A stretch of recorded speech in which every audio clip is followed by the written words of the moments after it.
Hey, what's happening? It's Chris. Redbeard Videos here with another edition of Quick Takes. And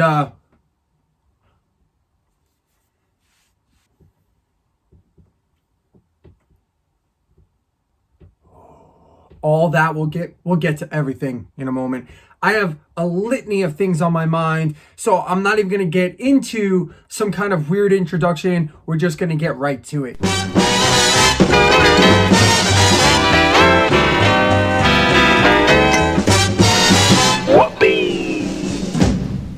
A few things are annoying me. A good portion of it is amusing to me. So I'll get to the amusing stuff at the end so we can end on an upper note. But we're going to start with the bad first, which is Marilyn Manson, goth rock, industrial metal. I don't know what you want to label his music. He's done everything in terms of the metal rock milieu, if you would. He has recently been brought up on, not on charges, like he hasn't been officially charged, but Marilyn Manson was accused of, it was first surfaced by actress Evan Rachel Wood, reported on her Instagram, I believe it was on her Instagram, that while she was dating Marilyn Manson, she was abused physically, mentally, emotionally, and she even went as far as to accuse him of grooming her from a young age and then controlling her and abusing her and whatnot. And I've read several articles about this. This is from Billboard magazine, from an article that was written on Friday, which was February 5th, that Marilyn Manson was dropped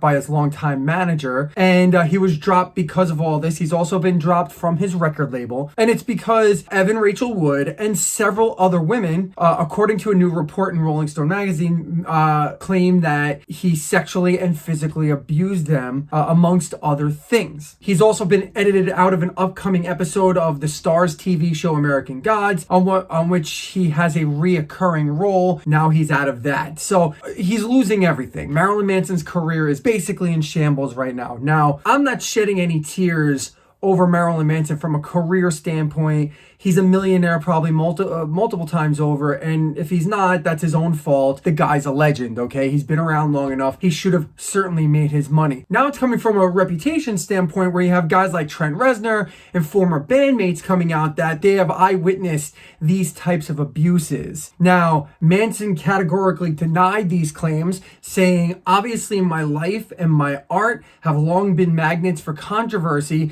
but these recent claims about me are horrible distortions of reality. My intimate relationships have always been entirely consensual with like-minded partners, regardless of how and why others are now choosing to misrepresent the past. That is the truth." Now, his two other famous exes, I guess, ex-wife Dita Von Teese and ex-girlfriend Rose McGowan, have both come out in support of the women who are making the accusations, but they also say that they did not have the same type of experience with Manson. So they're not saying that these women are telling fallacies or making false statements, but they're also saying that that didn't happen to them. So why am I bringing this up? I'm not here to report the news to you. You can easily look this up online and find out all the information yourself. This just bothers me on a multitude of levels because it's upsetting to me that this happens at all. And I don't know if it's true or not. And I kind of hate myself for even judging the book by its cover, because when I heard this story,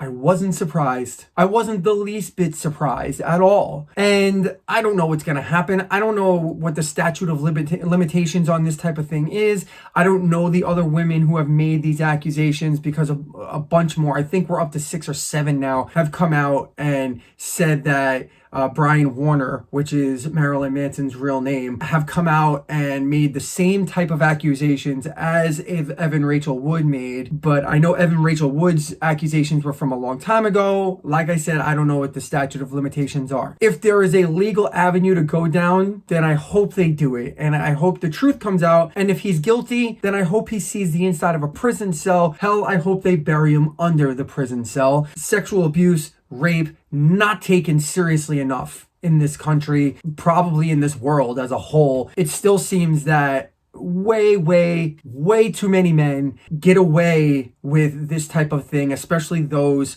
who have any kind of power, who have any kind of money. And honestly, if they have zero pigment in their skin, they seem to get away with this way too often. So that's my take on Manson. I've seen fans, for the most part, like, of course, you're going to have your crazy ass fans who are going to support the artist and be like, I don't think he did this, and there's no way that Manson would do this. It's all an act.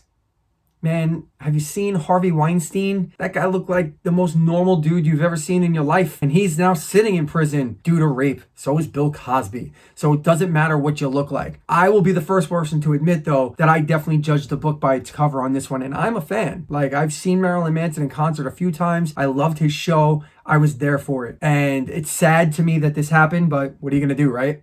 Earlier this week, I was addressed by a few different things. The first were fans. I don't know if they were fans of the channel, but I had two guys in particular watch a few of the videos, I guess, I'm assuming. And they commented on my Facebook page, which is Redbeard Videos. Check it out. Redbeard Videos. And I'll throw it up here. They basically said that my beard was laughable, that it was sad and weak. I think he actually said it was weak sauce or some weak ass shit. So then I had a private conversation with one of them. I actually asked, because I didn't get the joke initially. And he schooled me, supposedly. He asked me if I use beard oil.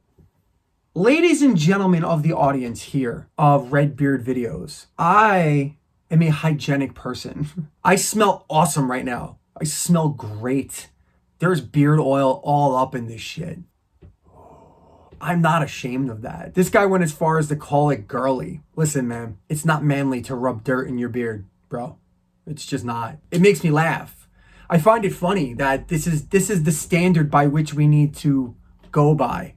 And I know it's some toxic masculinity shit, and I'm not even going to get into a whole tirade about that. And I'm sure if one of them sees this, they're going to pretend that they were joking and that this is not who they actually are. And then they're going to think they got me, like I actually care. But the reality of the situation is that I don't care. That's why I'm saying it here. It's actually funny. It's fodder for me to put out on this video. It took me 15 minutes to make this video. So when it's all said and done, you basically gave me material to work with. So by all means, if you want to make fun of the beard, please drop it in the comments and tell me all about it, because I want to hear you and your toxic nonsense. Ugh, I tell you, man.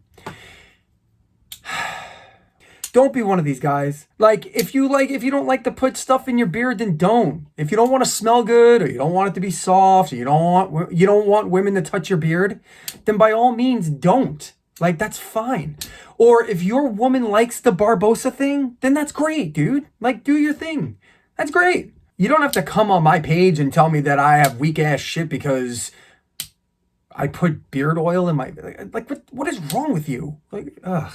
Anyway, I digress. I move on to the next thing. And finally, the absolute funniest thing that happened all week long, and it might have been all of 2020 so far, which is a short amount of time. It's only a month. But hands down, the funniest thing that has happened to me in quite some time is I got into an argument on Facebook with some people, which again, they'll go nameless, but I have some news for some of you Van Halen fans out there. The David Lee Roth, Sammy Hagar thing, it's over. It's so over. It's long over. It's so over that my kid, who is 20 years old, has no fucking idea what I'm talking about when I say it. He doesn't even have, the remnants of it doesn't even exist. All he knows is that David Lee Roth and Sammy Hagar were both singers for Van Halen at one point, and he knows how embarrassing it sounded at the end with David Lee Roth. That's what he knows. That's what he knows. The reason why I bring this up is because a friend of mine who, look, I don't throw names out there. I'm not going to put names out there because first off, I'm not going to give you the time of day in terms of, promoting your stuff unless I want to go out of my way to promote your stuff. But he posted a topic, and it was basically which Van Halen fans hate Sammy Hagar. That's what it was, right? And I wasn't going to say anything because let me just lay this out there. I equally like them both, okay? I love every single Van Halen album up until Gary Cherone joined the band, up until Van Halen 3.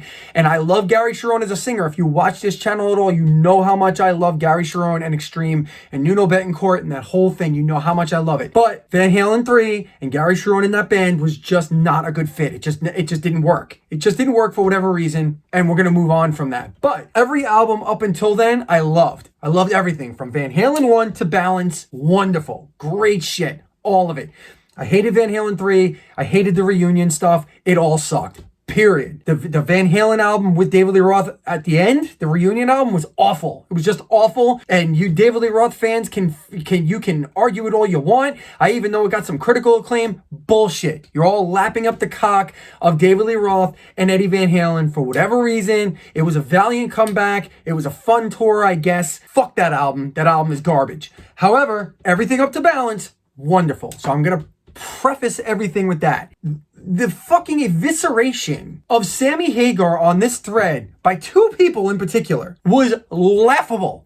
Absolutely laughable. And they took it to a whole heights that if I had like a low self-esteem, like they would have absolutely I would have killed myself. I might have killed myself because they were just brutal. They were brutal for no reason because all I did was give Sammy Hagar credit. I didn't even say that I liked Sammy Hagar better. I said the 5150 was one of my favorite albums ever. I also said that Fair Warning was one of my favorite albums ever. And if you know anything about Van Halen, 5150 is a Sammy Hagar album, and Fair Warning is a David Lee Roth album. So what? How am I? So all of a sudden I was labeled as some kind of Sammy Hagar lapdog because I simply made the argument that Sammy Hagar might actually be as good a performer as David Lee Roth when it's all said and done. Sure, David Lee Roth can do flips and jumps and all that shit.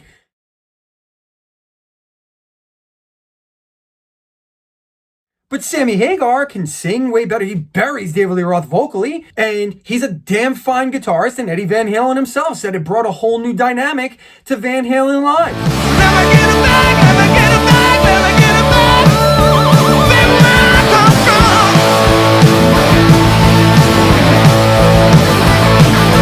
Now maybe Eddie Van Halen was talking out of turn at the time and he hated David Lee Roth and whatever. I don't give a fuck. And at the end of his life, when it got to near the end and he was doing a reunion tour with David Lee Roth, which was making money hand over fist, of course he's gonna kiss David Lee Roth's ass. Sorry, it's true. His ego is fragile. So you can't talk shit on David Lee Roth. Otherwise, he will... I'm quitting. I'm taking my ball and going home. But at the end of the day, talent-wise, and especially for Van Halen, David Lee Roth was a great fit. And he's a fucking legend. The guy's a legend. I'm not dogging on David Lee Roth. I literally was on this page just giving credit where it was due. And these two hack losers come on and just start eviscerating. They're like people. Listen, and I know I'm just talking about very specific people because these are the people I dealt with. But this happens a lot. On Twitter, on Facebook, everywhere. We all have to deal with at least two assholes a day.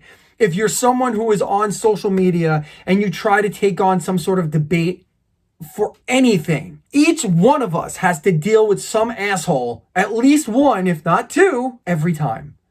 People, if you just be civil and relax and bring some ammunition, like some facts, then we can have an intelligent discussion. It doesn't have to get childish, because if it does, I'm gonna have to show you the door, which I do most times. And that's it.